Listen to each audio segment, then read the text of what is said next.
ஒரு வழியா காலேஜ் முடிச்சிட்டேன். எப்ப வேலைக்கு போற? ஐடி வேலைலாம் கஷ்டம்பா. வேலை கிடைச்சிருச்சா? எனக்கு இந்த கவலையே இல்லை, ஏன்னா நான் SLA இன்ஸ்டிடியூட் ஜாயின் பண்ணியிருக்கேன். ஜஸ்ட் 4 months ட்ரைனிங் கம்ப்ளீட் பண்ணதும் என்னோட ஐடி கேரியருக்கு நான் ரெடி ஆயிடுவேன். SLA Institute, a right way to IT job. Contact 8870767784.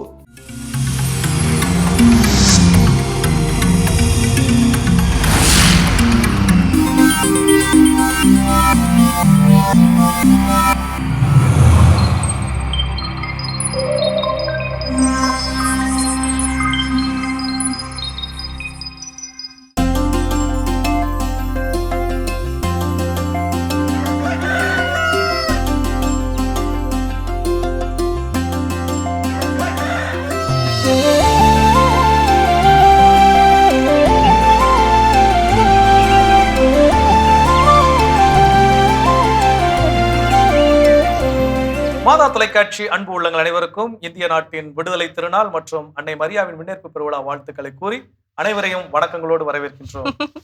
வணக்கம் கல்பனா, எப்படி இருக்கிறீங்க? வணக்கம், நலமா இருக்கேன். நீங்க எப்படி இருக்கீங்க?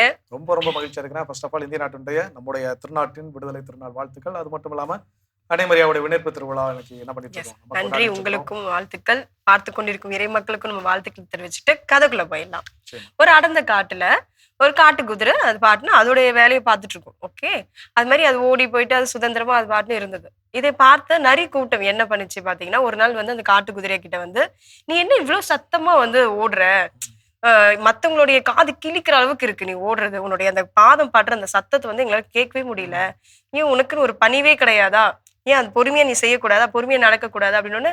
ஐயோ என்ன இது, நம்மள வந்து எல்லாரும் இப்படி கிண்டல் பண்றாங்களே, ஒருவேளை நம்ம இந்த மாதிரிதான் மத்தவங்களை வந்து ரொம்ப டிஸ்டர்ப் பண்ற மாதிரி நம்ம ஓடுறோம் போல இருக்கு அப்படின்னு சொல்லி அடுத்த நாள்ல இருந்து அந்த குதிரை என்ன பண்ணுச்சு பாத்தீங்கன்னா, மெதுவாக நடக்க ஆரம்பிச்சிருச்சு. நடக்க ஆரம்பிச்சுன்னா ஒரு நாள் என்ன ஆகுது, அந்த காட்டுக்குள்ள வேட்டைக்காரன் விலங்குகளை பிடிக்க வரான். எல்லா விலங்குகளும் வேட்டைக்காரங்களை பார்த்துட்டு ஓட ஆரம்பிக்குது. ஓட ஆரம்பிச்சோன்னு இந்த குதிரையால ஓட முடியல. ஏன் அப்படின்னா இது மெதுவா நடக்க பழக ஆரம்பிச்சிருச்சு. அதுக்கப்புறம் பிடிபட்டுருச்சு வேட்டைக்காரன் கிட்ட. இன்றைய சமூகத்துல, இன்றைய இந்த உலகத்துல நடக்கக்கூடிய இந்த காரியமும் இப்படிதான். ஒருத்தவங்க நம்ம கிட்ட விமர்சனம் எடுத்து வைக்கிறாங்க, நம்மளை பத்தி பேசுறாங்க அப்படின்னு நம்முடைய யூனிக் டேலண்ட்னு ஒண்ணு இருக்குல்ல, தனித்துவமான ஒரு திறமை நம்ம கிட்ட இருக்கு. அது மத்தவங்களுடைய விமர்சனங்களுக்காகவும் மத்தவங்க நம்ம கிட்ட சொல்றாங்க அப்படின்றதுக்காகவும் நாம் மாற்றிக்கொள்ள கூடாது. ஒரு நாள் அது நமக்கே திரும்பி விடும். நிச்சயமாக அதான் சொல்லுவாங்க, யாருக்காகவும் உன்னை நீ மாற்றிக்கொள்ளாதே, ஒருவேளை பிறருக்காக உன்னை நீ மாற்றிக்கொள்ள முற்பட்டால் ஒவ்வொருவருக்காகவும் உன்னை நீ மாற்றிக்கொள்ள வேண்டும். அப்படிப்பட்ட ஒரு சூழல் உருவாயிரும்னு சொல்லுவாங்க. நல்ல ஒரு சிந்தனையோட இருக்கு. நாளை தொடங்கலாம். இப்ப ஆலய தரிசனம் பார்க்கலாம்.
அற்புதமான ஆலய தரிசனம் நம்ம பார்த்துட்டோம் ஜோ.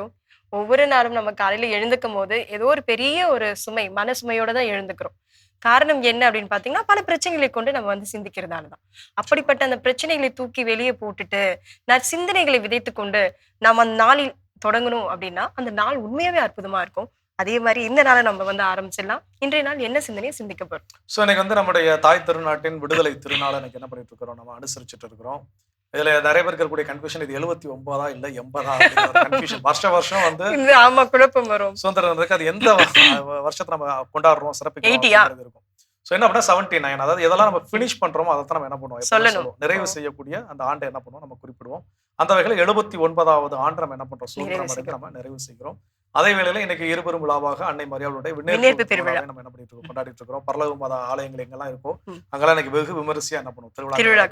ஸோ எங்களுடைய ஊர் பக்கத்துல இருக்கக்கூடிய காமநாயக்கம்பட்டி திருவிழா சொல்லவே வேணாம், வேற லெவல்ல ஜே ஜே ஜே ஜே நைட்ல இருந்து இருக்கும். எல்லாருமே இந்த மகிழ்ச்சியான ஒரு தருணத்துல இந்த விடுதலை சுதந்திரம் அப்படின்னு நம்ம சொல்லக்கூடிய தமிழ் அழகான தமிழ் வார்த்தை விடுதலை.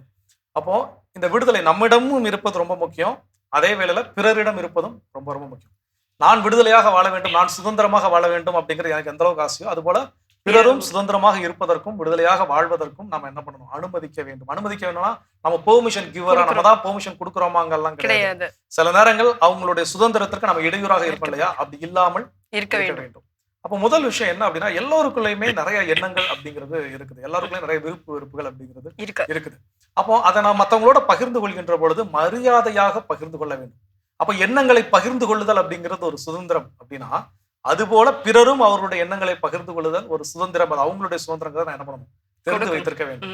வீடுகளா இருக்கலாம், இல்ல நம்ம வேலை செய்யக்கூடிய பணித்தளமா இருக்கலாம், இல்ல ஒரு பங்கு பேரவையில் ஏதோ ஒரு கூட்டங்கள் ஏதோ நடக்குது, யாரோ ஒருத்தவங்க ஒரு கருத்தை சொல்றானே உனக்கு என்ன தெரியும், நீ வாய மூடுன்னு சொல்வதற்கு நமக்கு எந்த அதிகாரமும் இல்லை, கிடையாது.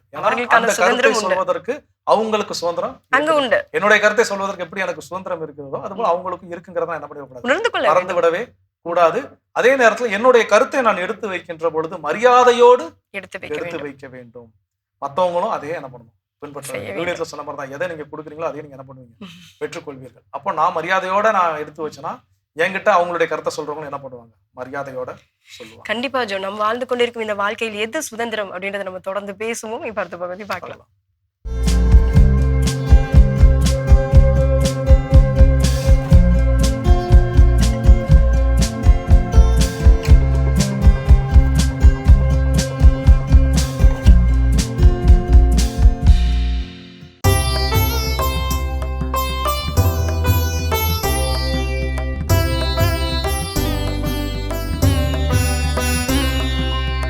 பீரின் பொன்னணிந்து பலபுறம் நிற்கின்றாள் பட்டத்து அரசி. உபீரின் பொன்னணிந்து பலபுறம் நிற்கின்றாள் பட்டத்து அரசி. அருமை மிகு அரசிள மகளிர் உம்மை எதிர்கொள்வர். ஒபிரின் பொன்னணிந்து வடிவாக வலப்புறம் நிற்கின்றாள் பட்டத்து அரசி. கேளாய் மகளே, கருத்தாய் காது கொடுத்து கேள், உன் இனத்தாரை மறந்துவிடு, பிறந்தகம் மறந்துவிடு.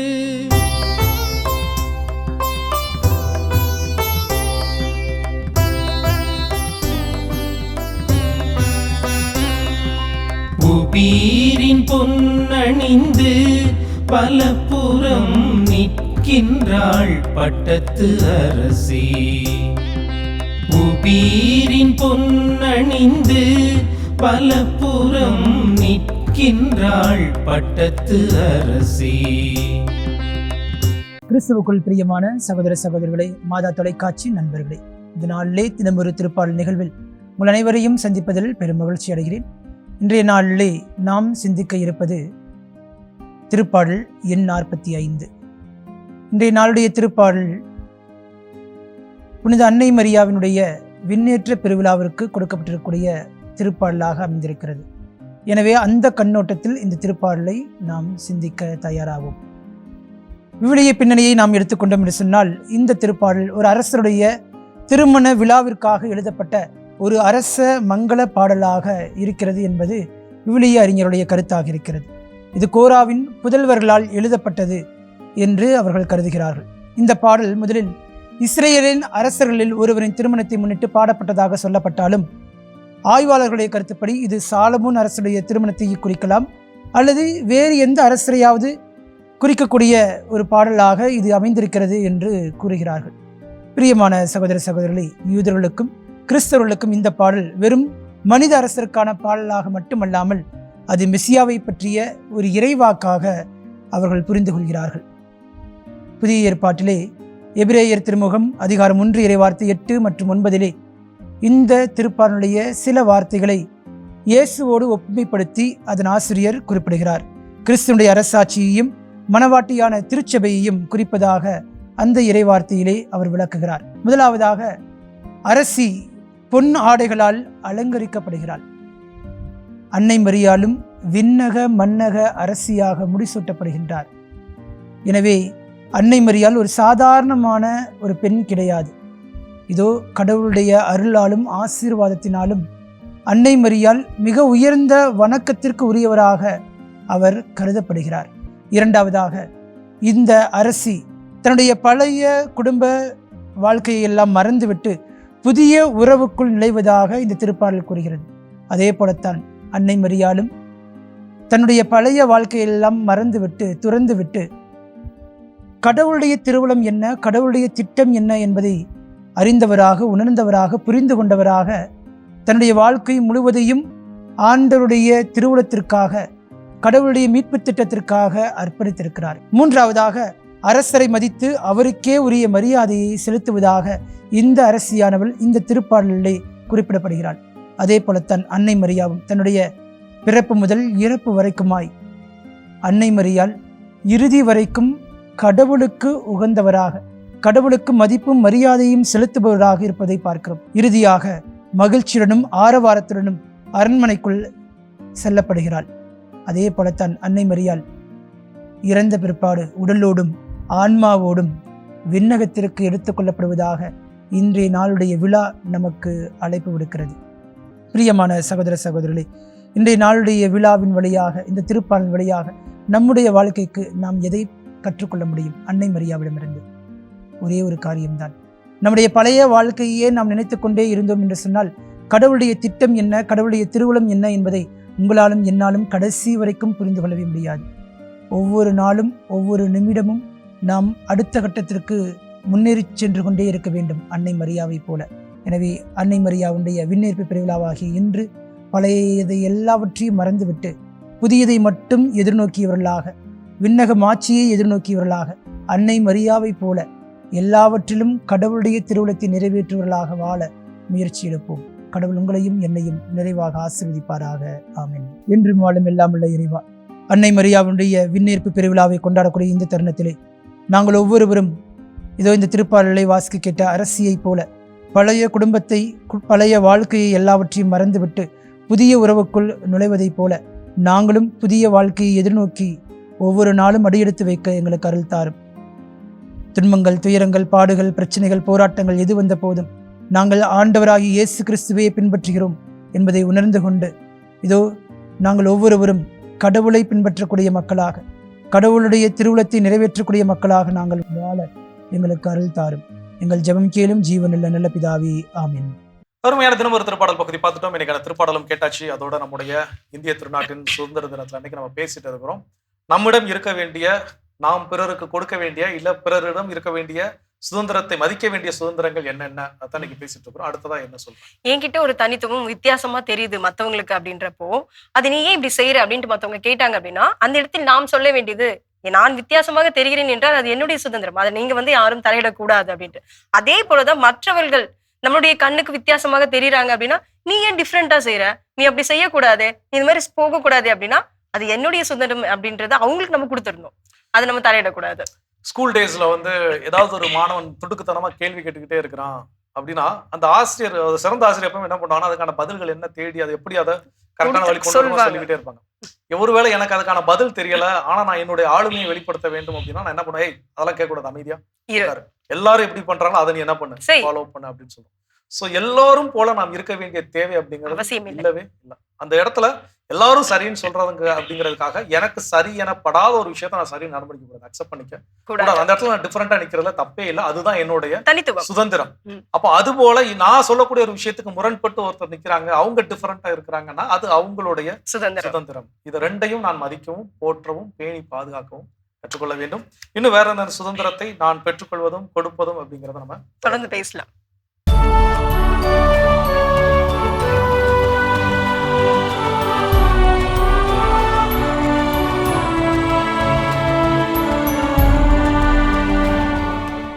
ஆகஸ்ட் 15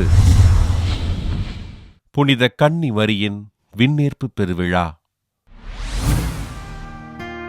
ஆன்மாவோடும் உடலோடும் கிறிஸ்துவினுடைய மகிமையில் புனித மரியன்னை மட்டுமே முதலில் பங்கு பெற்றார் என்பதனை இப்பெருவிழா நமக்கு தெளிவுபடுத்துகிறது. கிபி 4ஆம் நூற்றாண்டுகளில் இப்பெருவிழா மரியன்னையின் வானக பிறப்பு, பிறந்த நாள், துயில் கொள்ளல் மற்றும் சென்று விட்டார் என்று பல்வேறு பெயர்களில் கொண்டாடப்பட்டதாக திருச்சபையின் வரலாறு பதிவு செய்கிறது. கிபி 580ஆம் ஆண்டு பிரான்ஸ், சிரியா போன்ற நாடுகளில் மரியன்னையின் பெயரால் கொண்டாடப்பட்டு வந்த இப்பெருவிழாவானது கிபி 690ஆம் ஆண்டு இங்கிலாந்து நாட்டில் விண்ணக பிறப்பு விழா என்ற பெயருடன் சிறப்பாக கொண்டாடப்பட்டிருக்கின்றது. உலகின் சில நாடுகளில் மரியன்னையின் விண்ணேற்பு பெருவிழாவானது கிபி 1568ஆம் ஆண்டு திருத்தந்தை 5ஆம் பத்திநாதரால் அகில உலக திருச்சபை முழுவதும் கொண்டாட அனுமதி வழங்கப்பட்டது.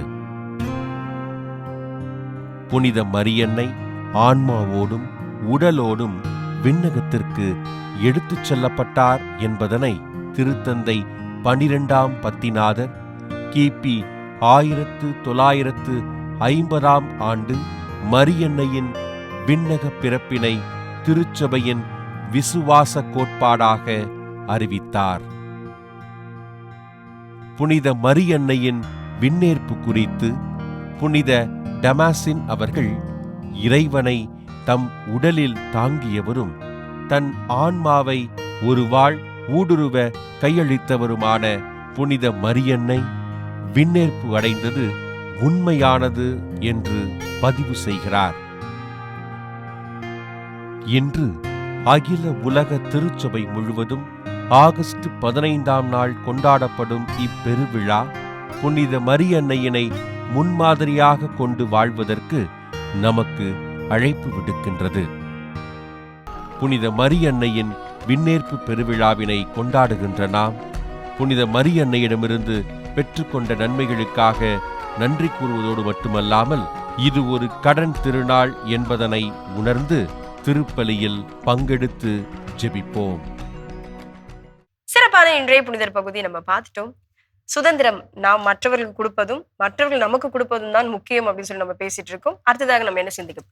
ஸோ அடுத்ததா என்ன ஒரு சுதந்திரம் நம்ம தெரிந்து வைத்திருக்க வேண்டும், நம்ம அறிந்து கொள்ள வேண்டும், நம்ம கிட்டையும் இருக்கணும், அதே நேரத்தில் மற்றவங்க கிட்ட இருக்கிறதே நம்ம மதிக்கணும். அப்படின்னா தவறு செய்வதும் அந்த தவறிலிருந்து கற்றுக்கொள்வதும் ஒரு சுதந்திரம். வீடுகளை நல்லா பார்த்தீங்கன்னா ஏதோ ஒரு பிசினஸ் பிளான் அப்பா என்ன பண்ணுவார், எடுத்து பண்ணுவாரு, அதுக்கு எடுத்து கவுத்தோன்னு என்ன பண்ணுவார், சொதப்பிடுவாரு.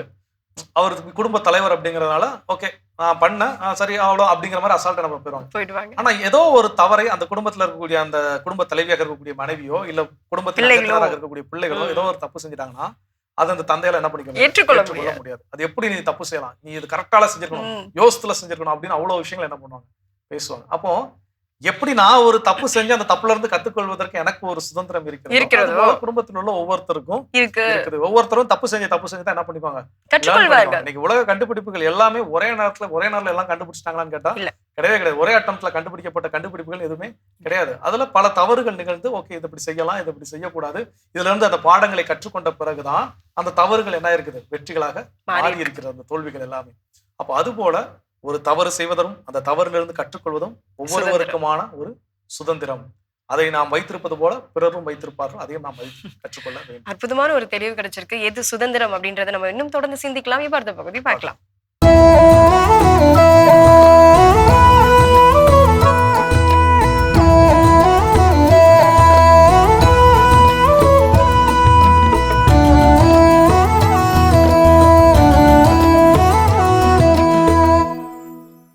முல்லா கதையை கேட்டு ரொம்ப நாள் ஆச்சுல்ல?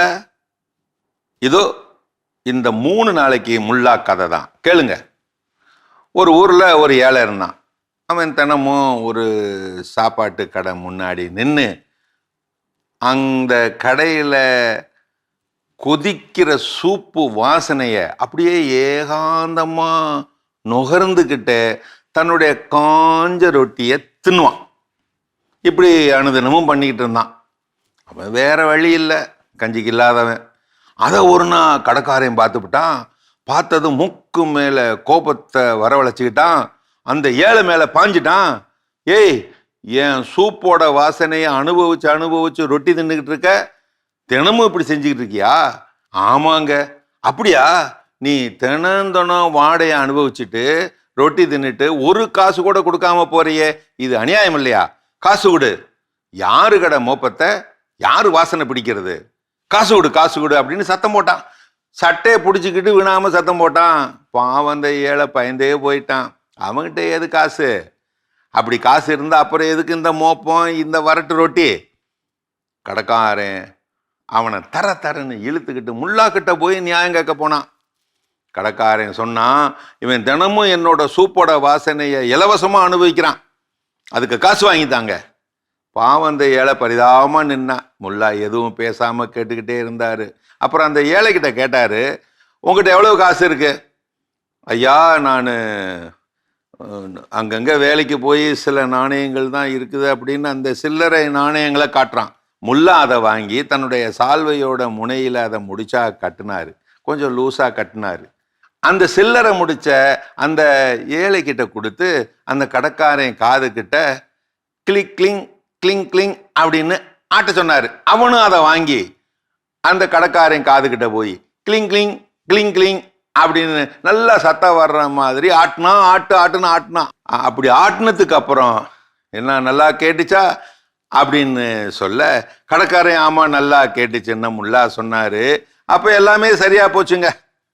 என்ன அப்படின்னா எனக்கு காசு? அப்ப சிரிச்சுக்கிட்டே முல்லா சொன்னாராம், உன்னோட சூப்போட கம வாசனைக்கான கட்டணம் தான் இந்த காசோட கலகல கிளிக் கிளிக் சத்தம். வாசனைக்கு சத்தம் சரியா போச்சு. என்ன சரிதானா? தலதொங்கி போயிட்டானா அந்த கடைக்காரன். நியாயமான ஆசை ஒருத்தருக்கு இருந்தா நியாயமான முறையில அவர் அவமானப்பட்டு நிப்பாரு, ஞாபகம் வச்சுக்கோ. வாசனைக்கு வரட்டுத்தனமே விற்பனைன்னா சலசல சத்தம் தான் முரட்டு காசு. பேராசைக்கு சில சிறுத்த சத்தங்களே பெருத்த சம்பளம். நியாயம் எப்பவுமே நாணயத்துல இருக்காது, மனசுல தான் இருக்கும். பணம் அதிகமானால் செல்வம் பெருகும், வரட்டு ஆசை அதிகமானால் அதே பணம் பதுங்கிவிடும். வாழ்க்கையில் பெரிய செல்வம் பணம் அல்ல, போதும் என்று சொல்லும் மனமே. மறவாதே நட்பே, புத்திசாலியின் ஒரு வார்த்தை பேராசைக்காரனின் 100 வாதத்திற்கு சமம். அருமையான கதைகள் 1000 பகுதி பார்த்துட்டோம். இன்னைக்கான கதை சிந்தனை கேட்டாச்சு. அதோட நாம இன்னைக்கு பேசிட்டு இருக்கிறோம் கடவுள் வணக்கம் நிகழ்ச்சியில. நம்முடைய வாழ்க்கையில் நாம் பிறருக்கு கொடுக்க வேண்டிய சுதந்திரம், இல்ல பிறர் நமக்கு கொடுக்க வேண்டிய சுதந்திரங்கள் என்னென்ன, அதை பத்தி நம்ம தெரிஞ்சுட்டு இருக்கிறோம். அடுத்ததா தெரிஞ்சுக்க வேண்டிய விஷயம், என்னுடைய வாழ்க்கை பாதையை தேர்ந்தெடுப்பதற்கு எனக்கு சுதந்திரம் உண்டு. அது எதுவாக கூட இருக்கலாம். அது ஒரு எஜுகேஷனா இருக்கலாம், இல்ல என்னுடைய மேரேஜ் லைஃபா இருக்கலாம், இல்ல நான் என்னுடைய லைஃப் அடுத்த கட்டத்துக்கு கொண்டு போறதுக்கான ஒரு விஷயமாக கூட இருக்கலாம். இது எப்படி வாழ்க்கை பாதையை எனக்கு தேர்ந்தெடுப்பதற்கு எனக்கு சுதந்திரம் இருக்கு அப்படின்னு நான் சொல்றேனோ, அதே மாதிரிதான் நான் மற்றவர்களுடைய பார்வையில வந்து பார்க்க வேண்டியது. சோ மற்றவர்களுக்கும் அந்த வாழ்க்கை பாதையை தேர்ந்தெடுப்பதற்கு சுதந்திரம் இருக்கு. நம்ம போய் அதுல தலையிட்டு அதை நாம் எதுவுமே ஸ்பாயில் பண்ண கூடாது. கண்டிப்பா வீடுகள்ல குழந்தைகள் பெற்றோர்களுக்குள்ள மிகப்பெரிய ஒரு முரண் எழுவதற்கு காரணமே இந்த ஒரு சுதந்திரத்தில் தலையிடுவதால் தான். நம்ம எல்லாரும் என்ன நினைச்சுக்கிறோம், என் பிள்ளைக்கு எதுவுமே தெரியாது, என் பிள்ளைக்கு விவரமே பத்தாது, என் பிள்ளை நான் தான் என்ன பண்ணணும், நான் பாதுகாத்துக் கொள்ள வேண்டும் சொல்லி என் பிள்ளைகள் எடுக்க வேண்டிய முடிவை நான் என்ன பண்றேன், அது என்ன கோர்ஸ் படிக்கணும், எந்த காலேஜ்ல இல்ல எந்த ஸ்கூல்ல படிக்கணும், அது ஹாஸ்டல்ல தங்கி படிக்கணுமா, இல்ல டே ஸ்காலரா வரணுமா, இல்ல தனியா வீடு எடுத்து தங்கி படிக்கணும், இது எல்லாத்தையும் தீர்மானிக்கக்கூடிய நபரா யார் பண்றேன்னா நான் இருக்கேன். ஏன் அப்படின்னா என் குழந்தைக்கு எதுவும் தெரியாதுன்னு நான் நினைச்சுக்கிறேன். ஆனா உண்மையாகவே இன்னைக்கு நாம நம்முடைய பெற்றோர்களை யோசித்து பாக்குறப்போ நம்ம பெற்றோர்களோட நமக்கு இதே முரண் என்ன பண்ணுச்சு இருந்துச்சு. எனக்கு சுதந்திரமா முடிவெடுக்க என்ன பண்ண மாட்டேங்க, விட மாட்டேங்காங்க. நான் விருப்பப்பட்டது எனக்கு என்ன பண்ண மாட்டேங்க, தர மாட்டாங்க. சோ அப்போ அதே தவிர நாம இன்னைக்கு அடுத்த தலைமுறைக்கு என்ன பண்ணிட்டு இருக்கோம், கடத்திட்டு போறோம். ஆனா ஒரு விஷயத்த மைண்ட்ல நல்லா பிக்ஸ் பண்ணிக்கணும். எனக்கு எப்படி என் வாழ்க்கை பாதையை தேர்ந்தெடுப்பதற்கு எது சரி எது கெட்டது அப்படிங்கறதெல்லாம் தேர்ந்தெடுக்க எனக்கு ஒரு சுதந்திரம் இருக்கிறதோ அந்த குழந்தைகளுக்கும் அது இருக்குது. என் வழியாக இந்த உலகத்திற்கு வந்த குழந்தைகள் எனக்காக வந்தவர்கள் கிடையவே கிடையாது. அதை நம்ம மைண்ட்ல நல்லா பிக்ஸ் பண்ணிக்கணும். அவங்களுக்குன்னு வாழ்க்கை, அவங்களுக்குன்னு விருப்புகள் எல்லாமே இருக்குது. அப்போ அதை தேர்ந்தெடுக்கின்ற பொழுது இந்த சுதந்திரத்தை நம்ம யாரெல்லாம் பயன்படுத்திக்கிறோமோ அவங்களுக்கு இன்னொரு ரெஸ்பான்சிபிலிட்டி இருக்கு. இந்த சுதந்திரமாக முடிவெடுப்பதனால் ஏற்படக்கூடிய விளைவுகள் அது நல்லதா இருந்தா ஏற்றுக்கொள்ளவும், கெட்டதா இருந்தா ஏற்றுக்கொள்ளக்கூடிய முழு பொறுப்பும் அவங்களே தான் என்ன பண்ணுவோம், அந்த ஒரு இந்த சுதந்திரத்தை பயன்படுத்துறதுக்கு எனக்கு உரிமை இல்லையா அப்படின்னு கேட்கக்கூடியவங்க அதனுடைய விளைவுகளை ஏற்றுக்கொள்ளக்கூடிய கடமையும் அவங்ககிட்ட இருக்குங்கிறத என்ன பண்ணிடக்கூடாது, மறந்து விட கூடாது. சிறப்பு. நம்ம இன்னும் தொடர்ந்து இதை பத்தி சிந்திக்கலாம். அதுக்கு முன்னாடி ஒரு சின்ன பிரேக் போயிட்டு வந்துடலாம்.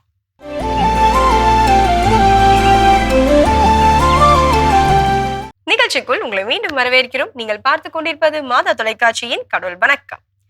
ஜோ, உண்மையாவே சுதந்திர தினத்தன்று இப்படிப்பட்ட ஒரு சுதந்திரத்தை பற்றி நாம் பேசுவது எனக்கு ரொம்ப மகிழ்ச்சியா இருக்கு. இறை மக்களும் ரொம்ப மகிழ்ச்சி அடைஞ்சிருப்பாங்க. ஏனென்றால் நாம் வாழ்ந்து கொண்டிருக்கும் வாழ்க்கை அப்படிப்பட்டது. ஏன்னா சுதந்திரத்தை பறித்து கொண்டு ஒரு வாழ்க்கை ஒருத்தர் வாழ்ந்துட்டு இருக்காங்க அப்படின்னா அது வாழ்க்கையே இல்லை, நரகம். சோ அப்ப அதுபடியே வாழக்கூடாது. அப்ப எது சுதந்திரம் அப்படின்ற ஒரு பொது அறிவு நம்ம எல்லோருக்குமே வேணும். அடுத்ததாக நம்ம என்ன பண்ணணும்? சோ அடுத்ததை எதை தெரிஞ்சுக்கணும், எந்த ஒரு சுதந்திரம் என்னிடமும் இருக்க வேண்டும், பிறரிடம் இருக்க வேண்டும், அதை நான் மதிக்க வேண்டும் அப்படின்னு தெரிஞ்சுக்கணும். அப்படின்னு பாத்தீங்கன்னா கேள்வி கேட்கக்கூடிய சுதந்திரம். அது நம்முடைய குடும்பமாக இருந்தாலும் சரி, வேலை பார்க்கக்கூடிய பணித்தளமாக இருந்தாலும் சரி, இந்த சமுதாயம் இருந்தாலும் சரி, எல்லாருக்குமே கேள்வி கேட்கக்கூடிய உரிமைகள் இருக்குது. உங்களுக்கு ஒரு டவுட்டா வாயை திறந்து வாய்ஸ் ரைஸ் பண்ணணும். அந்த இடத்துல நான் கேட்காம நாங்க அமைதியா இருந்துட்டு பின்னாடி நான் அதை பத்தி இன்னும் 4 பேர்கிட்ட பேசியோ அதை புலம்பியோ எந்த ஒரு பயனும் கிடையாது. அது எனக்கான மதிப்பு என்ன பண்ணும், குறைக்கும். அந்த கூட்டத்துல எவனோ ஒருத்தர் விவரமான வந்துட்டு ஏன் அதை அங்கே கேட்க வேண்டியது, வாயில கொலக்கட்டையா வச்சிருந்தேன் அப்படின்னு நம்ம கிட்ட கேட்டுதான். எல்லா இடங்களையும் கேட்கக்கூடிய மனிதர்கள் இருக்கிறாங்கன்னு நான் சொல்ல மாட்டேன். எல்லாருமே என்ன பண்றோம், ஊமையாவே போயிட்டு தான் இருக்கிறோம். அப்படி ஒரு கேட்கக்கூடிய ஒரு மனிதன் இருந்தானா அந்த கேள்வியை கேட்ட உடனே மத்தவங்க நம்ம மேல வச்சுக்கூடிய மதிப்பு குறையும். ஆமா, இவன் அங்கெல்லாம் பேச மாட்டான், இங்க வந்து மட்டும் என்ன பண்ணுவான், புலம்புவான். பேசுவான்லாம் சொல்ல மாட்டாங்க, புலம்புவான் அப்படிங்கிற வார்த்தையை என்ன பண்ணுவாங்க, பயன்படுத்துவாங்க. சோ அப்ப இது எனக்கான மதிப்பை என்ன பண்ணிடும், குறைத்து விடும். தொடர்ந்து பேசுவோம். இப்ப அடுத்த பகுதி பார்க்கலாம்.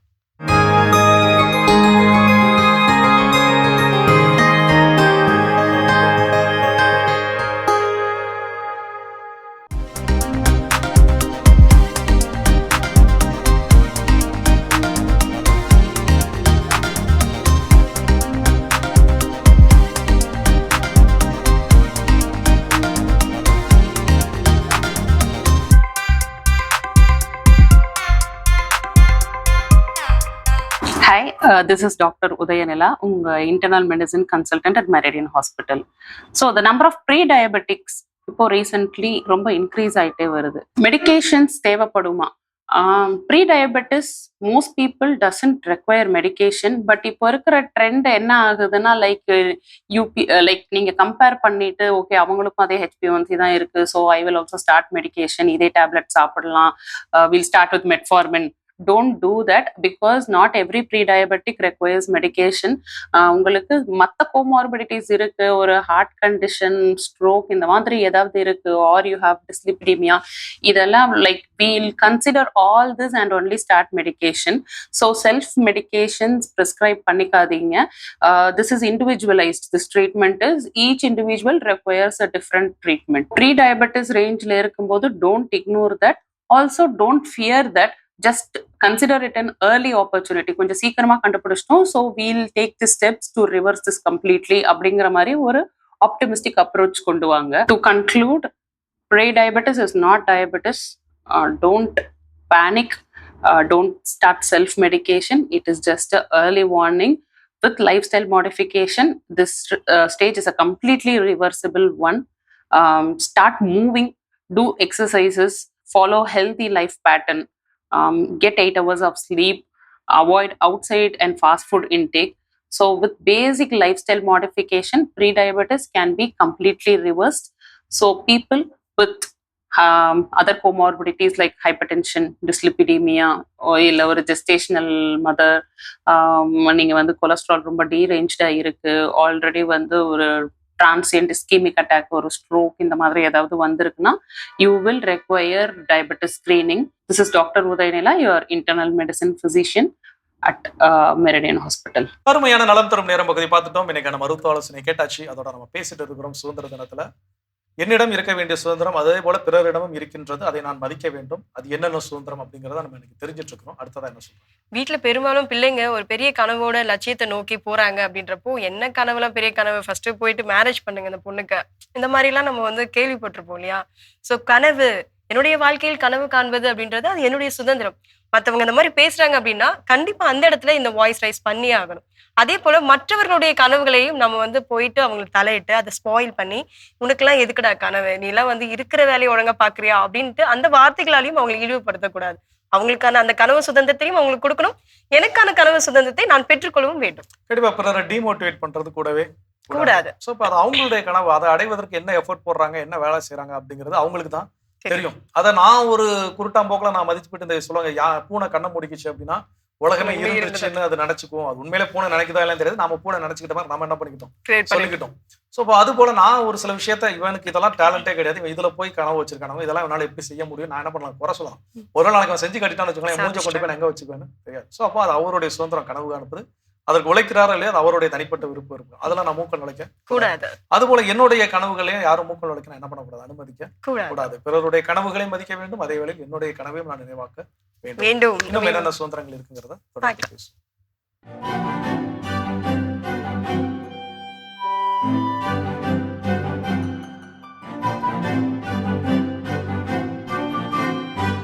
அன்பிற்கினிய மாதா தொலைக்காட்சி சுவைஞர்களே, தமிழ் மணக்கும் அன்பு நெஞ்சங்களே, வணக்கம். திரிகடுகத்தில் இணைந்திருக்கும் உங்கள் ஒவ்வொருவருக்கும் நன்றியின் வாழ்த்துகள். இன்று நாம் திரிகடுகம் எண் 62 அடியெடுத்து வைக்கிறோம். மக்களை இழப்பவர் நன்றி பயன் தூக்கா நாணிலியும் சான்றோர் முன் மன்றில் கொடும்பாடுரைப்பானும் நன்றின்றி வைத்த அடைக்கலம் கொள்வானும் இம்மூவர் எச்சம் இழந்து வாழ்வார். திரிகடுகம் 62. மக்களை இழப்பவர்கள் மூவகையினர். ஒரு வகை அவர்கள் செய்யப்பட்ட நன்மைகளை மறந்து நன்றியற்றவர்களாக நாணிலிகளாக இருப்பவர்கள், அவர்கள் மக்களை இழப்பார்கள். 2 சான்றோர் முன் பொய்மொழி சொல்கிறவர்கள். 3 அடைக்கல பொருட்களாய் இருக்கின்றவற்றை கவர்பவர்கள். இம்மூ வகையினருமே மக்களை இழந்து விடுவார்கள். மக்கள் தங்களுடைய நிலையிலிருந்து அவர்கள் இழந்துவிட கூடிய ஒரு சூழலுக்கு தள்ளப்பட்டு விடக்கூடாது. மக்கள் நம்மோடு இருக்க வேண்டும். ஆனால் முதலில் மக்களை இழப்பவர்கள் யார் என்றால், எந்த வகையிலும் தன்னலம் பாராமல் பிறநலம் கருதியே தனக்கு கைமாறி என்று எதையும் கருதாமல் செய்திருக்கிற அந்த உதவியாளர் இருக்கிறாரே, அந்த உதவியை மறந்து போகின்ற நாணிலி. நாணிலி என்றால் வெட்கம் கெட்டவர், நாணமற்றவர். அவர்தான் இந்த ஒரு நன்மைத்தனத்தை மறந்து நன்றி கெட்டவராக திகழ்பவர். அப்படிப்பட்டவராக இருக்கிறவர்கள் மக்களை இழந்து விடுவார்கள், உறவுகளை இழந்து விடுவார்கள், நட்புகளை இழந்து விடுவார்கள். அவர்கள் தன்னந்தனியே விடப்படுவார்கள். வள்ளுவர் ஒரு குறளில் இவ்வாறு சொல்லுகிறார், பயன் கருதாமல் செய்த நன்மையை உதவியை இங்கு நன்றி உணர்வோடு நாம் ஏற்க வேண்டும் என்று சொல்கின்ற வகையில் 3 குறள்கள் இவ்வாறு பதிவு செய்யப்படுகின்றன. பயன் தூக்கார் செய்த உதவி நயன் தூக்கின் நன்மை கடலிற் பெரிது. செய்யாமல் செய்த உதவிக்கு வையகமும் வானகமும் ஆற்றல் அரிது. காலத்தினார் செய்த நன்றி சிறிதெனினும் ஞானத்தின் வானப் பெரிது. இது பெரும்பாலும் எல்லாருக்குமே தெரிந்திருக்கக்கூடிய குறள்கள்.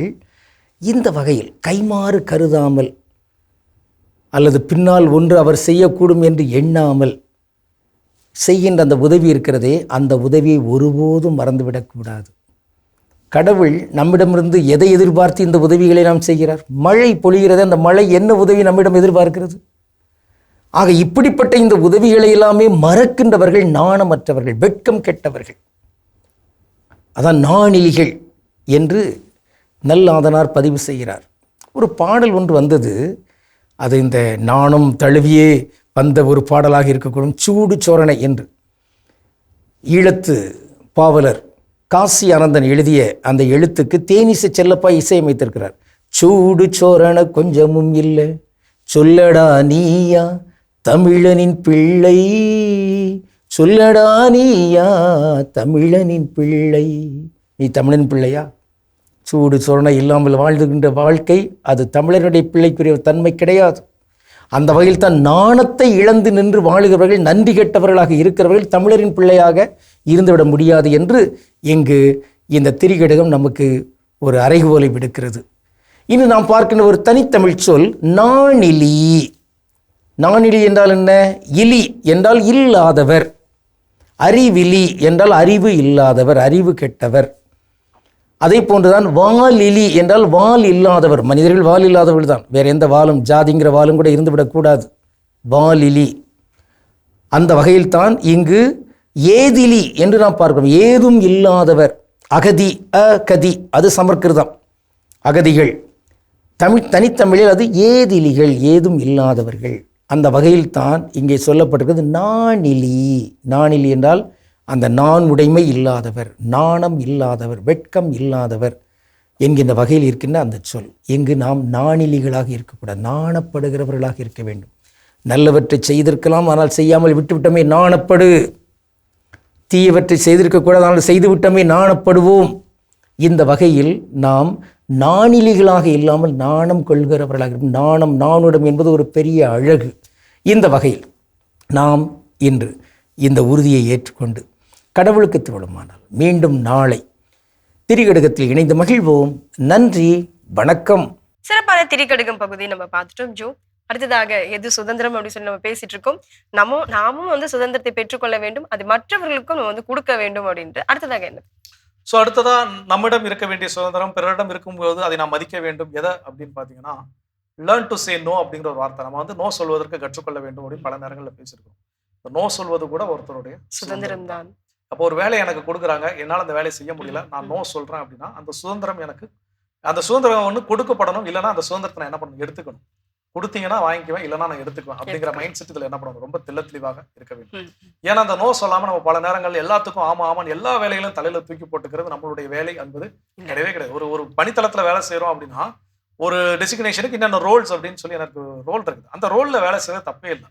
அந்த ரோலை காட்டிலும் ஒரு படி அதிகமாக 2 படி அதிகமாக வேலை செய்யறது வந்து என்னுடைய விருப்பம். அதுலேயும் என்னுடைய சுதந்திரம் என்ன இருக்குது, அடங்கி இருக்குது. ஆனா ஒருத்தர் வேண்டா விருப்பாக என்கிட்ட திணிக்கிறாங்க, இந்த வேலையை எனக்கு கூடுதலாக ஒரு சுமையை ஏற்படுத்திக்கிறது நான் உணர்ந்துட்டேன்னா வாயை திறந்து நோ சொல்வது என்னுடைய சுதந்திரம். அதே மாதிரி நான் இன்னொருத்தர்கிட்ட நான் ஒரு பொறுப்புல இருக்கிறேன், நீ இதை செஞ்சே ஆகணும், இதை நீ பண்ணி ஆகணும், இல்லைன்னா அவனை தொலைச்சிரும் பார்த்துக்கோன்னு திணிக்கின்ற பொழுது அவரும் நோ சொல்றாருன்னா அது அவருக்கான சுதந்திரம். ஒருத்தருடைய விருப்பம் இல்லாத செயலை வந்து செய்ய அவங்க ஆசைப்படலை அப்படின்னா அது நோ சொன்னாங்கன்னா அந்த இடத்துல நம்ம அந்த மரியாதையோட ஏற்றுக்கொள்ளணும். அந்த திரைப்படத்தை சொன்ன நோ மீன்ஸ் நோ தான். அதுக்கு வேற டெஃபினிஷனோ அதுக்கு வேற சப்டைட்டில் எதுவே கிடையாது. இல்ல முடியாதுன்னா முடியாது. அதை நாம எப்படி சொல்லும்போது பிறர் ஏற்றுக்கொள்ள வேண்டும் என நாம் விரும்புகிறோமோ அதே போல பிறர் நம்மிடம் சொல்வதும் அது அவங்களுடைய சுதந்திரம். அதை சொல்றப்ப நாமளும் என்ன பண்ணணும், ஏற்றுக்கொள்ள வேண்டும். சிறப்பு. நம்ம இன்னும் தொடர்ந்து பேசலாம். அடுத்த பகுதி பார்க்கலாம்.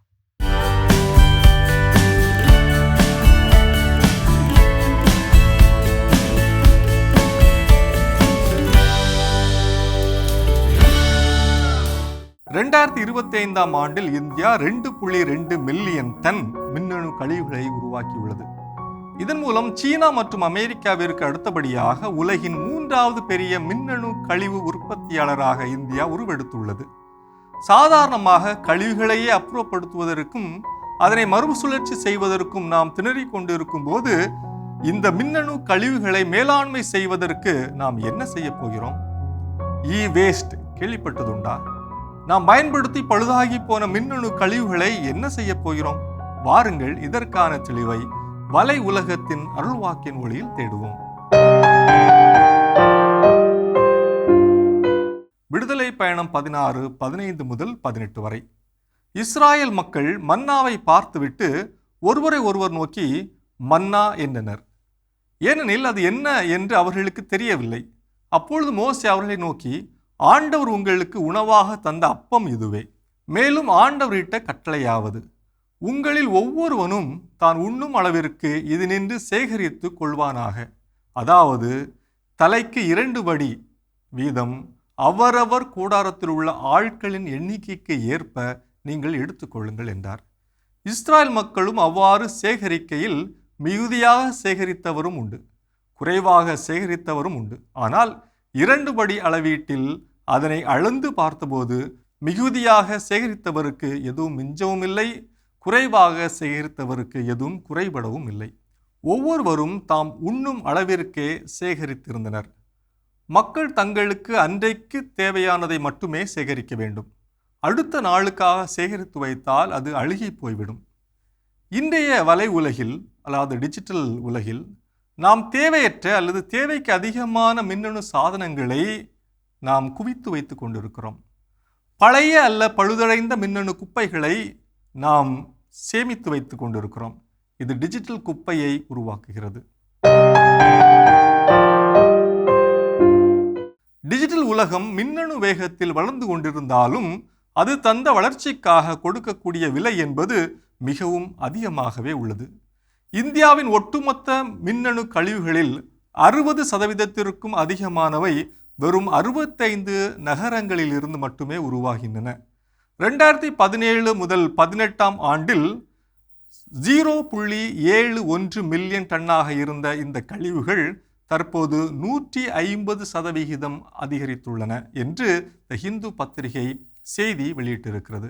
மின்னணு பொருட்களின் பயன்பாடு இனிவரும் காலத்தில் இன்னும் அதிகமாகும் என்கின்ற நிலை வரும்போது அதிகரிக்க இருக்கும் மின்னணு கழிவுகளை மேலாண்மை செய்ய சரியான திட்டங்கள் வகுக்கப்பட வேண்டும். இந்தியாவில் 322 பதிவு செய்யப்பட்ட முறையான மறுசுழற்சி மையங்கள் இருந்த போதிலும் அவற்றால் மட்டுமே பெருகி வரும் இந்த கழிவுகளை முழுமையாக கட்டுப்படுத்த முடிவதில்லை. எனவே முறையான மறுசுழற்சி மையங்களின் எண்ணிக்கையை அதிகரிப்பதோடு அதில் பணி செய்கின்ற தொழிலாளர்களின் பாதுகாப்பையும் உறுதி செய்ய வேண்டும். டிஜிட்டல் மயமாகும் இன்றைய உலகில் நாம் பெறும் வசதிகளுக்கு பின்னால் ஒரு பெரிய சுற்றுச்சூழல் மற்றும் உடல் நலம் பேரழிவு மறைந்திருக்கிறது என்பதை நாம் உணர்ந்திருக்கிறோமா? மின்னணு கழிவுகளை முறையாக மேலாண்மை செய்யாவிட்டால் அது எதிர்காலத்தில் மிகப்பெரிய நகர்ப்புற நெருக்கடியாக மாறக்கூடும். அது மட்டுமல்லாமல் இக்கழிவுகளை சேகரிக்கும் சாமானிய மனிதர்கள், அவற்றை பிரித்தெடுக்கும் இரும்பு பட்டறை தொழிலாளர்கள் போன்றோர் மிகவும் மோசமான உடல்நலக்கேட்டிற்கு தள்ளப்படுகின்றனர். நிலையான நீடித்த வளர்ச்சி, அதாவது சஸ்டெய்னபிள் growth என்பது வெறும் தொழில்நுட்பம் சார்ந்தது மட்டுமல்ல. அது சுற்றுச்சூழல் மற்றும் விளிம்பு நிலை மக்களின் சுகாதார வாழ்வை பாதுகாப்பதாகவும் இருக்க வேண்டும். டிஜிட்டல் கழிவுகளை மேலாண்மை செய்ய முறையான மறுசுழற்சி மையங்களின் எண்ணிக்கையை அதிகரிப்பதோடு அதில் பணி செய்கின்ற தொழிலாளர்களின் பாதுகாப்பையும் உறுதி செய்ய வேண்டும். மின்னணு கழிவுகளை மேலாண்மை செய்ய சரியான திட்டங்கள் வகுக்கப்பட வேண்டும். மின்னணு குவிப்பையும் அதன் பயன்பாட்டையும் குறைத்து நிலையான நீடித்த வளர்ச்சிக்கு வித்திடுகின்ற மாற்று முறைகளை கண்டறிய வேண்டும். விவிலிய பகுதியில் பார்த்தது போல அன்றாடம் தேவைக்கேற்ற மன்னாவை அன்றாடம் சேமித்து வைத்தல் என்ற தத்துவம் கழிவு மேலாண்மைக்கு மிக சரியாக பொருந்தும். நாம் உருவாக்கும் டிஜிட்டல் கழிவுகளை முறையாக நிர்வகிப்பதே நாம் அடுத்த தலைமுறைக்கு விட்டு செல்லும் பரிசாக இருக்கும். மின்னணு சாதனங்களை வாங்குவதிலும் பயன்படுத்துவதிலும் நாம் காட்டும் ஆர்வம் அவற்றை சரியாக அப்புறப்படுத்துவதிலும் இருக்க வேண்டும். குறைத்தல், அதாவது ரெடியூஸ், மீண்டும் பயன்படுத்துதல், அதாவது ரீயூஸ், மறுசுழற்சி செய்தல், ரீசைக்கிள் என்பதே நல வாழ்விற்கான தாரக மந்திரம். இது வலை உலகம் 360 டிகிரி டிஜிட்டல் உலகிற்கான உங்கள் அகராதி. அருமையான வலை உலகம் 360 டிகிரி பார்த்தாச்சு. அதோட இன்னைக்கு நம்ம பேசிட்டு இருக்கிறோம் சுதந்திர தினத்தில் நம்மிடம் இருக்க வேண்டிய அதே நேரத்தில் பிறரிடம் இருக்கின்ற பொழுது நாம் மதிக்க வேண்டிய சுதந்திரங்கள் என்னென்ன அப்படின்னு சொல்லி பேசிட்டு இருக்கிறோம். அடுத்ததான் என்ன சொல்றாங்க? அடுத்ததா ஒரு மனுஷனுக்கு இது மட்டும் இந்த சுதந்திரம் இருந்துச்சு அப்படின்னா கண்டிப்பா அவன் விருப்பப்பட்டது எல்லாமே செய்வாங்க அப்படின்னா, அதாவது தான் விரும்பியது என்ன அப்படின்றத செய்யக்கூடிய அந்த செயலை செய்ய விடுவது சுதந்திரம். அது நான் செய்யறேன் அப்படின்னா அது எனக்கு கிடைச்ச சுதந்திரம். அது மத்தவங்க அதை இல்ல நீ அப்படி செய்யக்கூடாது, அது எப்படி நீ ஆசைப்படுறதெல்லாம் நடந்துரும், நீ விரும்புறதை எப்படி நீ செய்ய முடியும் அப்படின்னு சொல்லிட்டு யாராவது சொல்றாங்கன்னா அந்த இடத்துல நம்ம சொல்ல வேண்டிய வார்த்தை இது என்னுடைய சுதந்திரம், நான் விரும்பியதை நான் அமைத்துக் கொள்ள வேண்டும். இதேதான் மற்றவர்களுக்கும். கண்டிப்பா இது எல்லாருக்கும் இந்த சுதந்திரம் ரொம்ப மேண்டேட்டரி அப்படிங்கிறதான் சொல்லணும். இது கொடுக்கப்படுகிறதா இல்லையா அப்படிங்கிறது ஒவ்வொரு கால சூழலை பொறுத்து வேறுபடும். ஒருவேளை இந்த சுதந்திரம் என்றிருந்து பறிக்கப்படுகிறது என்றால் ஏற்கனவே நான் சொன்ன மாதிரி தான் நம்முடைய வாய்ஸ் நோ அப்படின்னு சொல்லக்கூடியது, இல்ல இது என்னுடைய சுதந்திரம் எனக்கு தெரியும் அப்படின்னு அந்த வாயை திறந்து பேசக்கூடிய ஒரு திராணி, ஒரு தைரியம் நம்ம கிட்ட என்ன பண்ணணும். அதே நேரத்துல பிறரும் அவங்க இஷ்டம் போல ஒரு சில விஷயங்கள் செயல்படுகிறார்கள். ஒவ்வொருத்தருக்கும் ஒரு லைஃப் ஸ்டைல் இருக்கும். இப்போ திருமணமான போதுல நிறைய மாமியாருக்கும் மருமகளுக்கும் வரக்கூடிய பிரச்சனை என்னன்னா, மாமியார் ஒரு லைஃப் ஸ்டைல் இருந்திருப்பாங்க, மருமகள் ஒரு லைஃப் ஸ்டைல் இருந்திருப்பாங்க. உதாரணத்துக்கு ஒரு சிங்கில் பாத்திரம் விழ கழுவி வைக்கிறது மாமியாருடைய லைஃப் ஸ்டைலா இருந்திருக்கலாம். மொத்தமா பாத்திரம் விழுந்ததுக்கு அப்புறம் கழுவி வைக்கிறது என்ன எக்ஸாம்பிள் பா? ஐயோ டே டு லைஃப்ல தான் ஓகே நடக்குது. ஓகே சொல்லுங்க. சோ அப்போ இந்த மாதிரியான விஷயங்கள் முரண்பட்டு நிற்கின்ற பொழுது இது ரெண்டு பேருமே அவங்களோட சுதந்திரத்தை மதிக்க கற்றுக்கொள்ள வேண்டும். ரெண்டும் வேற வேற லைஃப் ஸ்டைல் என்ன பண்ணிருக்காங்க, வாழ்ந்துருக்காங்க. அவங்க விருப்பப்பட்ட நேரத்துல என்ன பண்றாங்க, செய்யறாங்க. அப்ப இது ஏத்துக்கிட்டோம்னா பிரச்சனை கிடையாது. ஏத்துக்கிடாத குடும்பங்கள்ல தான் என்ன இருக்குது, பிரச்சனைகள் ஏற்படும். சோ அப்போ நான் விரும்பியதை விரும்பியவாறு செய்ய எனக்கும் உரிமை இருக்கிறது, என்னை சுற்றி இருப்பவர்களுக்கும் அவங்க விரும்பியதை செய்வதற்கான உரிமை இருக்கிறது, சுதந்திரம் இருக்கிறது. கற்றுக்கொள்வோம். இன்னும் வேற விஷயம் இருக்கிறது, தொடர்ந்து பேசலாம்.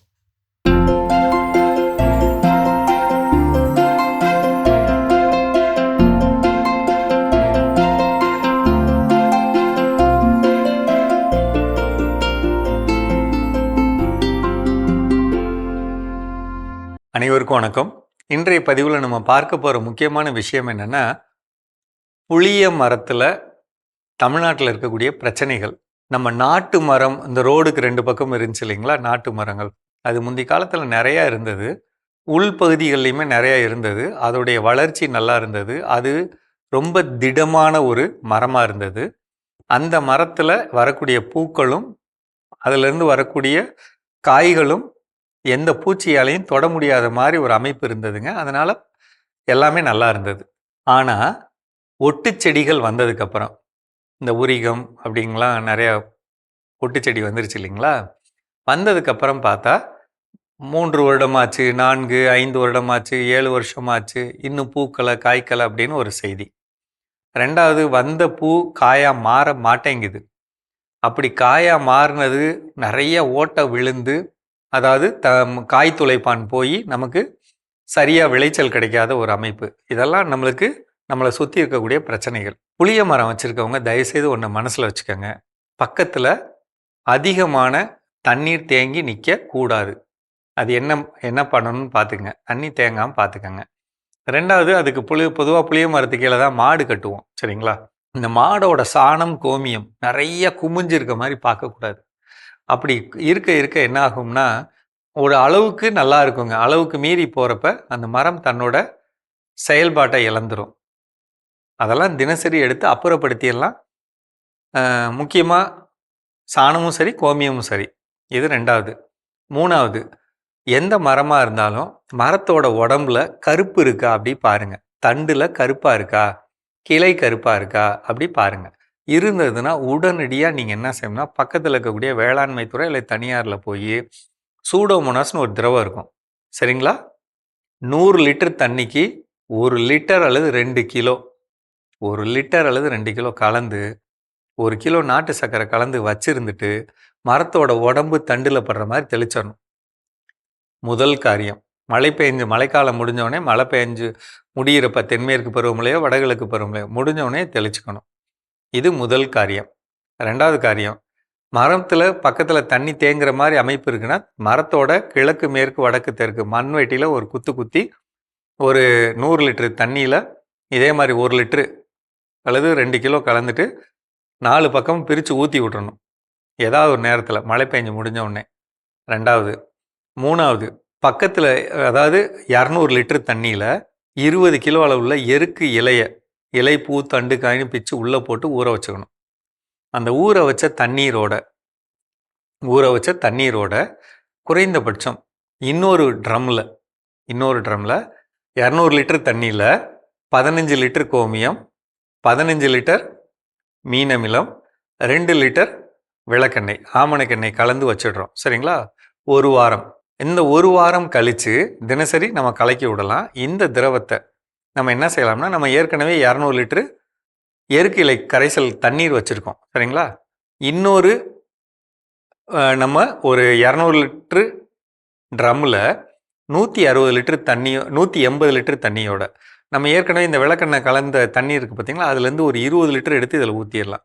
இந்த தண்ணீரும் அந்த எருக்கு இலை கரைசல் தண்ணீரும் 2ம் கலந்து நம்ம புளிய மரங்களில் தெளிக்கலாம். இது குறைந்த விலை செலவில் நம்ம செய்யக்கூடியது. இப்போ இந்த ஆமணக்கு எண்ணெய் தெளிக்கிறதுனால என்ன ஆகும்னா, காய் துளைப்பான் கட்டுப்படும். மற்ற பொருள்கள் இருக்கிறப்ப இரவு நேரத்தில் நமக்கு வெப்பநிலை குறைந்து பூ காயாக மாறுறதுக்கு வாய்ப்பு நிறையா இருக்குங்க. அதே மாதிரி நம்ம எருக்கு இலை கரைசல் பூ போரான் சத்து கிடைத்து மெக்னீசியம் சத்து கிடைச்சு சிறப்பாக இருக்க வாய்ப்பு இருக்குது. இந்த முயற்சியை செஞ்சு பாருங்கள், மிகவும் நல்லா இருக்கும் சரிங்களா.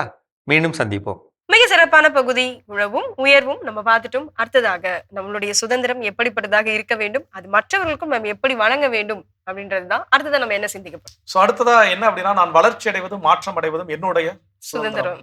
இந்த மாற்றம் அப்படின்னு சொல்லும்போது தமிழ்ல ஐயா அப்படின்னு சொல்லி ஒரு திரைப்படம் வந்துச்சு. நடிகர் சரத்குமார்லாம் நடிச்சிருப்பாரு. அதுல நடிகர் பிரகாஷ் ராஜ் வந்து வில்லன் ரோல், நெகட்டிவ் ரோல் பண்ணியிருப்பாரு.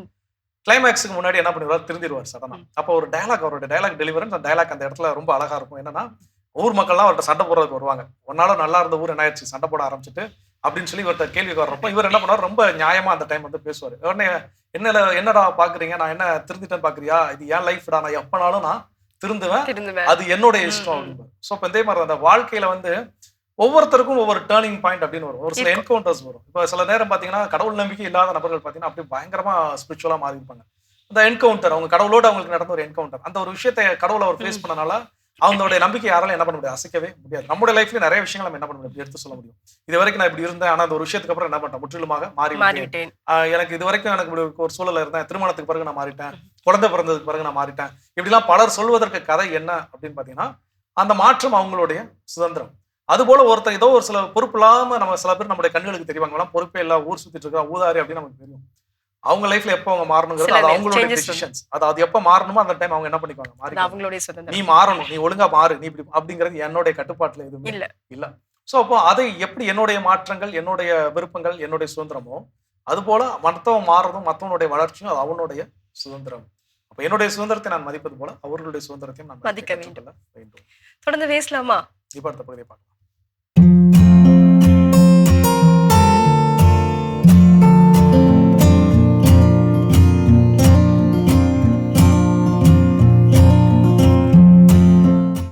அன்பான மாதா தொலைக்காட்சி நேயர்களுக்கு வணக்கம். இன்ற நிகழ்ச்சியில நம்ம பார்க்க போறது குடல் இறக்கம், ஹெர்னியா அப்படின்றத பத்தி பார்க்க போறோம். பொதுவா இதோட அறிகுறிகள் எப்படி இருக்கும் அப்படின்னா, நம்மளோட தொப்புள் இருக்கு இல்லைங்களா, அங்கிருந்து சின்னதா கொஞ்சம் நமக்கு லேசான வீக்கம், ஒரு கோலி சைஸ் கூட இருக்கலாம், இல்லை அதுல இருந்து பெரிய சைஸ் கூட வீக்கம் தெரியலாம். அல்லது வயிறு பகுதியில லெஃப்ட் ரைட்டு அடிவயிறு எங்க வேணாலும் இன்னும் கொஞ்சம் பெருசாவோ நீளமாவோ உங்களுக்கு ஒரு வீங்கி காணப்படும். அப்போ நம்ம படுத்திருக்கும் போது நம்ம அதை தொட்டு பார்த்தால் அந்த உருள்ற மாதிரி நமக்கு அந்த ஃபீல் இருக்கும். அதாவது அந்த வீக்கமும் தெரியும், தொட்டு பார்த்தா லேசா நகர்ற தன்மை கூட இருக்கலாம். இதைத்தான் வந்து ஹெர்னியா, குடல் இறக்கம் அப்படின்னு சொல்றோம். இது எதனால வருது? சாதாரணமா எப்படி வேணாலும் வரலாம். முக்கியமாக உடல் பருமன் அதிகமாக இருந்தாலும், அல்லது நம்ம ஏதாவது அறுவை சிகிச்சை, வயிறு சம்பந்தமான அறுவை சிகிச்சை செய்திருந்தாலும், அந்த அறுவை சிகிச்சை தையல் போட்டு அந்த கிழிச்சி ஆப்ரேஷன் பண்ணி இருக்காங்க இல்லையா, அந்த பகுதியில நமக்கு அந்த குடல் இறக்கம் வீங்கி காணப்படும். அது மாத்திரம் இல்லை, இப்ப பெண்கள் அப்படின்னு எடுத்துட்டோம்னாக்க நமக்கு கர்ப்பப்பை எடுக்கிறது, வயிறு கிழிச்சி, அல்லது சிசேரியன் டெலிவரி டைம்ல நமக்கு வயிறை கட் பண்ணி ஆப்ரேஷன் செய்து குழந்தை எடுக்கிறது. இது போல ஆப்ரேஷன்னால செய்தவங்களுக்கு இந்த குடல் இறக்கம் வந்து அதிக அளவுல வர்றதுக்கு வாய்ப்புகள், காரணங்கள் அதிகம். சரி, இதுக்கு நம்ம என்ன செய்யணும்? இப்போ சாதாரணமா வலி இருந்தாலோ அல்லது பெரிய சைஸ்ல அது உப்பி வீங்கி காணப்பட்டாலோ நம்ம டாக்டர் கிட்ட கட்டாயம் போகணும். அவங்க ஸ்கேன் பண்ணி பார்த்து உங்களோட அந்த ஹெர்னியா ப்ராப்ளம் எப்படி இருக்கு, என்ன சைஸ்ல இருக்கு, எந்த அளவுக்கு உள்ள பாதிப்பு இருக்கு, அதை பொறுத்து உங்களுக்கு அட்வைஸ் கொடுப்பாங்க. நம்ம என்ன சொல்றோம், ஆயுர்வேத முறைப்படி உடல் பருமனாக இருந்தால் உடல் எடையை குறைக்க வேண்டும். இது மாத்திரம் காரணம் அல்ல, மலச்சிக்கல் இல்லாமல் பார்த்து கொள்ள வேண்டும். மலச்சிக்கல் இருந்தாலோ நமக்கு குடல் பகுதிகளில் வீக்கம் ஏற்பட்டு அல்லது கொழுப்புகள் படிந்து வீக்கம் ஏற்பட்டு அதனால் கூட நமக்கு குடல் இறக்கம் ஹெர்னியா ப்ராப்ளம் வரலாம். அதனால நம்ம மெயின் காரணம் எல்லா நோய்க்கும் மாஸ்டர் காஸ் வந்து கான்ஸ்டிபேஷன். இது பல நிகழ்ச்சிகளை நம்ம சொல்லியிருக்கோம். இதுதான் உண்மை, உலகத்துக்கே இது உண்மை. அப்போ இன்றைய காலகட்டத்துல பிள்ளைங்க யங்ஸ்டருக்கு மலச்சிக்கல் அப்படிங்கிறது ஒரு அதிகமான அளவுல பாதிக்கப்பட்டிருக்காங்க. ஆனா அது மலச்சிக்கல்னு அவங்களுக்கு தெரியல, புரியல, அறியாமை. காரணம் உடற்பயிற்சியின்மை, உணவு கட்டுப்பாடு இன்மை, நல்ல தேவையான அளவு நீர் தண்ணி குடிக்காம இருக்கிறது, நார் சத்து நிறைந்த உணவுகளை சாப்பிடாம இருக்கிறது. அப்போ உணவு பழக்க வழக்கமும் ஒரு முக்கிய காரணம். அதே போல இப்ப இந்த குடல் இறக்கம் இருக்கு இல்லையா, இதுக்கு வந்து அறுவை சிகிச்சை தான் அவசியம் அப்படின்னும் கிடையாது. இது போல அடுத்த நிகழ்ச்சியிலும் நம்ம பயனுள்ள விஷயங்களை பார்க்கலாம். மீண்டும் நாளை சந்திப்போம். நன்றி. அன்னை மரியே வாழ்க. அருமையான நம்ம ஒரு வித்திய பகுதி பார்த்துட்டோம். நிகழ்ச்சியோட நிறைவுக்கும் வந்தாச்சு. இன்னைக்கு நாள் ரொம்ப மகிழ்ச்சியோட நம்ம பேசிட்டு இருக்கோம். சுதந்திர தினத்தன்னைக்கு நம்மிடம் இருக்க வேண்டிய அதே வேளையில் பிறரிடம் இருக்கின்ற பொழுது நாம் மதிக்க வேண்டிய சுதந்திரங்கள் என்னென்ன அப்படின்னு பேசிட்டு இருக்கிறோம்.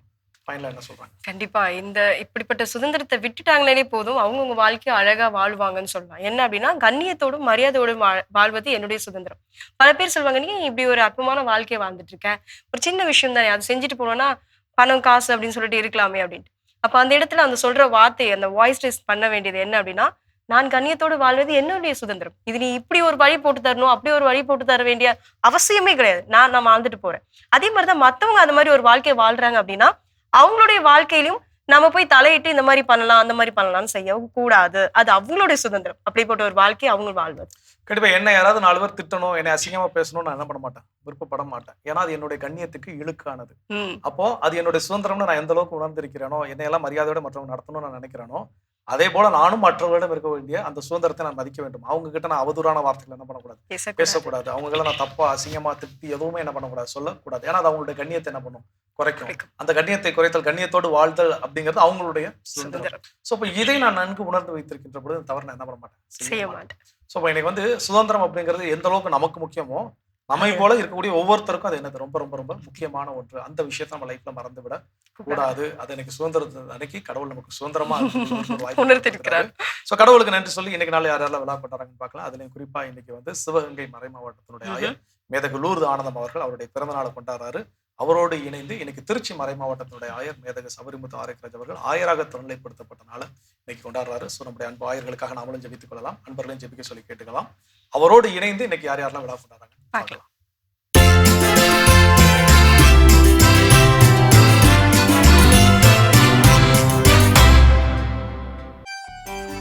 திருத்தூதர்களின் வழித்தோன்றலாய் அருள் பொழிவு செய்யப்பட்டு திருச்சி மறை மாவட்டத்தின் ஆயராக பணிபுரியும் மேதகு ஆயர் சபரிமுத்து ஆரோக்கியராஜ் அவர்கள் ஆயராக திருநிலைப்படுத்தப்பட்ட நாள் இன்று. ஆயர் அவர்களின் இறையாட்சி பணி மேலும் சிறக்க மாதா தொலைக்காட்சியின் வாழ்த்துக்களும் ஜெபங்களும்.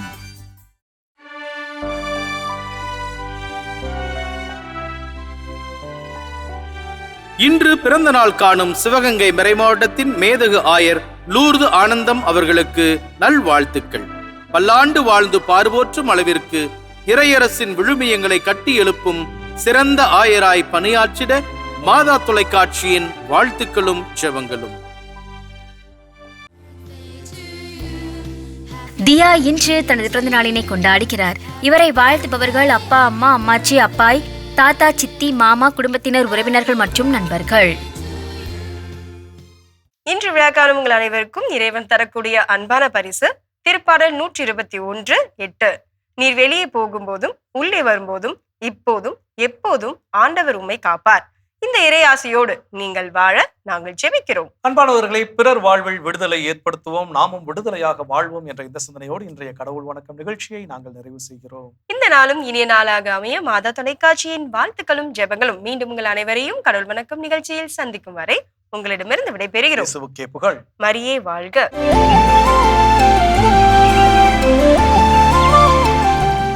ஒரு வழியா காலேஜ் முடிச்சிட்டேன். எப்ப வேலைக்கு போற? ஐடி வேலை எல்லாம் கஷ்டம்பா. வேலை கிடைச்சிருச்சா? எனக்கு இந்த கவலையே இல்லை, ஏன்னா நான் SLA இன்ஸ்டிடியூட் ஜாயின் பண்ணியிருக்கேன். ஜஸ்ட் 4 months ட்ரைனிங் கம்ப்ளீட் பண்ணதும் என்னோட ஐடி கேரியருக்கு நான் ரெடி ஆயிடுவேன். SLA Institute, right way to IT job. Contact 8870767784.